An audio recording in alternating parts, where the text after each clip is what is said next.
வணக்கம். என் பெயர் பிருத்விராஜ். ஜெயமோகன் எழுதிய புத்தகம் பனிமனிதன் பாகம் 25. அப்புறம் அந்த முதலைகள்லாம் துரத்திட்டு வருது டாக்டரு, பாண்டியன், அப்புறம் கிம்ம. துரத்திட்டு வர்றதுல இவங்க ஆன்னு கத்திக்கிட்டே ஓடுறாங்க. அவங்கக்கிட்ட டைனமைட்டும் இல்லை, ஏன்னா அது வண்டியிலேயே மறந்து வச்சுட்டு வந்துட்டாங்க. அப்புறம் ஒரு பிளிரல் சத்தம் கேட்குது. அதை கேட்ட உடனே பக்கத்தில் இருக்க முதலைகள் எல்லாமே பயந்து ஓட ஆரம்பிக்குது. ஒன்று ஒவ்வொரு பக்கம் தெரிச்சு ஓட ஆரம்பிக்குது. அந்த பிளிரல் சத்தம் திருப்பி ஒலிக்க ஆரம்பிக்குது. அப்புறம் டாக்டர், பாண்டியன், கிம்லாம் நடுங்க ஆரம்பிக்கிறாங்க. கொஞ்ச நேரம் கழிச்சு அந்த உருவத்தோட நிழல் வெளியே வருது. எல்லாரும் நினச்சாங்க டாக்டரும் பாண்டியனும் அங்கேயே மாட்டியிருப்பாங்க அப்படின்னு. ஆனால் வந்தது பார்த்தீங்கன்னா ஒரு 13 அடி உயரமான ஒரு பனிமனிதன். பனிமனிதனை தேடி இவ்வளோ கஷ்டப்பட்டு கடைசியாக ஒரு வழியாக பனிமனிதனை பார்த்துட்டாங்க. அப்புறம் பனிமனிதன் மெதுவாக அவங்க பக்கம் நடந்து வரான். நடந்து வந்த பாறையை தூக்கி ஒரு பக்கமாக வைக்கிறான். அதுக்கு அடியிலேருந்து அவன் ஒரு பழத்தை எடுக்கிறான். எல்லாரும் அந்த பழத்தை பார்க்கல. பனிமனிதன் கண்களையே ஜெயமோகன் வர்ணிக்கிறார். அப்படி என்னன்னா அதோட கண்கள் அப்படியே தண்ணீர் துளிகள் மாதிரி இருந்தது அப்படின்னு பயங்கரமாக வர்ணிக்கிறார். உங்ககிட்ட புக் இருந்ததுன்னா இந்த பாட்டை நீங்கள் கண்டிப்பாக படித்து பார்க்கணும்.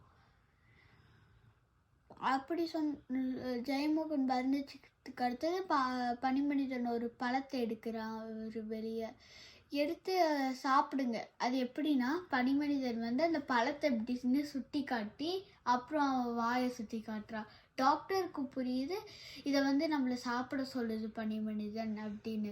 அப்புறம் டாக்டரும் பாண்டியனும் யோசிக்கிறாங்க, ஒருவேளை இது விஷமாக இருந்தால் கிம்மு பனிமனிதன் விஷத்தையே எனக்கு தந்தாலையும் நான் சாப்பிடுவேன் அப்படின்னு ஒரு உற்சாகத்தோடு இருக்கான். அதுக்கடுத்து பழத்தை சாப்பிட்றான். கிம் எல்லாரும் இறந்துருமா, அது விஷமாக இருக்கும்னு நினைப்பீங்க. ஆனால் கிம்மோட முகம் ஏதோ அமிர்தத்தை குடித்த மாதிரி அப்படியே மலர் பூக்கிற மாதிரி அவனோட மூஞ்சி இருக்கு. அப்புறம் டாக்டரும் பாண்டியனும் சாப்பிட்றாங்க. அப்படியே தேனி எல்லா பழங்களையும் மிக்ஸ் பண்ண மாதிரி இருக்குது அந்த ஒரு பழம். அதில் சுளைகள் மாதிரி இருக்குது. டாக்டரும் பாண்டியன் எல்லோரும் போட்டி போட்டு நிறைய சாப்பிட்றாங்க. சாப்பிட்டதே தெரியல, ரொம்ப சுவையாக இருந்தது. பாண்டியன் கேட்குறான், இது பழமா அமிர்தமா டாக்டர், இவ்வளோ சுவையாக இருக்குது அப்படின்னு. அப்புறம் அவங்க பனிமனிதன் போன இடம் என்னென்னா அந்த பழத்தை தந்துட்டு பனிமனிதன் ஒரு பாறையில் குதிச்சு இன்னொரு பாறையில் குதிச்சு அது மாதிரி தாவி தாவி அவனோட இடத்துக்கு போயிடுறான். அப்புறம் இவங்க தான் பழம் சாப்பிட்டு லேட் பண்ணிகிட்டு இருக்காங்க.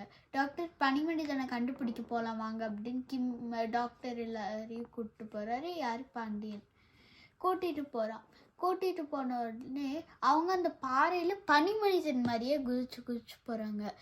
எவ்வளோ குதிச்சு போனாலையும் அவங்களுக்கு டயர்ட் ஆகிறது இல்லை. ஹைட்டாக வேற குதிக்க முடியுது, டயர்டே ஆகிறது இல்லை. பாண்டியன் டாக்டர் நிஜமாலே அந்த பழம் அமிர்தம் போல தான் டாக்டர் இருக்குது.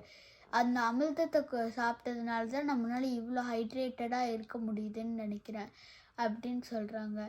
அவங்க அது மாதிரி போயிட்டே இருக்கும்போது டாக்டர் சொல்கிறாரு, அதாவது ஜெயமோகன் எப்படி வர்ணிச்சிருந்தாருன்னா மனிதன் மாறி இருந்தது முகம், ஆனால் மனிதன் இல்லை.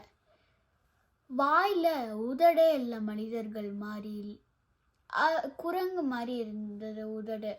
அதுக்கடுத்தது ஃபேஸ் மனிதர்கள் மாதிரி இருந்தது. அப்புறம் சாம்பல் நிறத்தில் அதுக்கு பிடரி மயிர் இருந்தது. எல்லா இடத்துலையும் அது சாம்பல் தான். அது ஒரு குரல் எழுப்போம், அந்த குரலை கேட்க ஒரு இசை மாதிரி இருக்கும் அப்படின்னு சொல்கிறாரு. இப்போ புரியுது டாக்டர் அப்படின்னு பாண்டியன் சொல்கிறான். அப்புறம் டாக்டர் கேட்குறாரு, இந்த பனிமனிதன் எந்த வகையான குரங்குன்னு நான் கண்டுபிடிச்சிட்டேன் அப்படின்னு சொல்கிறாரு.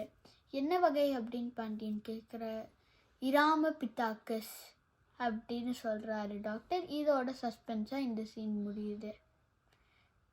நன்றி, வணக்கம்.